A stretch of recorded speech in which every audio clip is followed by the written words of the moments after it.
در دنیای سینمای بالیوود گاهی یک داستان عاشقانه با کمی هیجان و کمدی میتونه مخاطب را از همان لحظه اول اسیر خود کنه.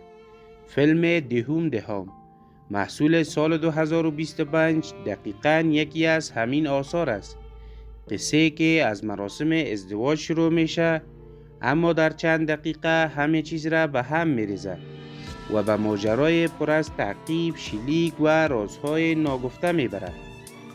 داستان از جای آغاز میشه که شب عروسی ویر، یک دکتر آرام و قانونمدار، با کویال دختر جسور و پر انرژی، این دو زوج به ظاهر متفاوت در همان ساعات اولیه زندگی مشترکشان به شکل ناخواسته وارد یک ماجراجویی خطرناک میشن.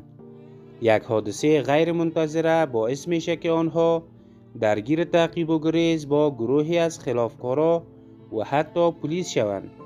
همه چیز به دنبال فرد مرموز به نام چارلیز، کسی که پیدا کردنش میتونه راز بزرگ ماجرا را برملا کنه.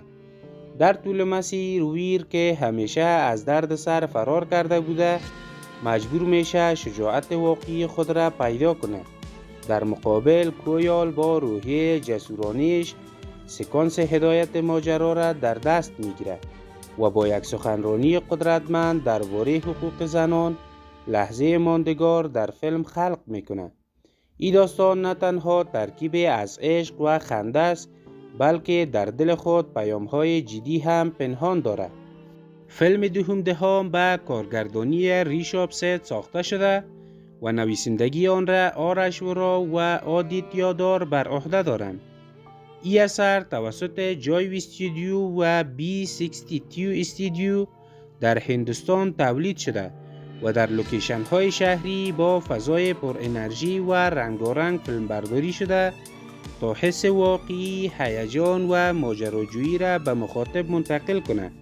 پس از اکران در 14 فوریه 2025 بر روی پلتفرم نتفلیکس، فیلم توانست توجه زیادی را جلب بکنه.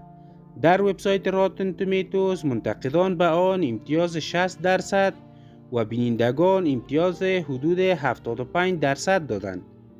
و فیلم دهم یک سوار دیوانوار از تالار عروسی تا خیابان‌های شلوغ، ترکیب از عشق، خنده، هیجان و کمی پیام اجتماعی که باعث میشه مخاطب تا آخرین دقیقه با داستان همراه باشه.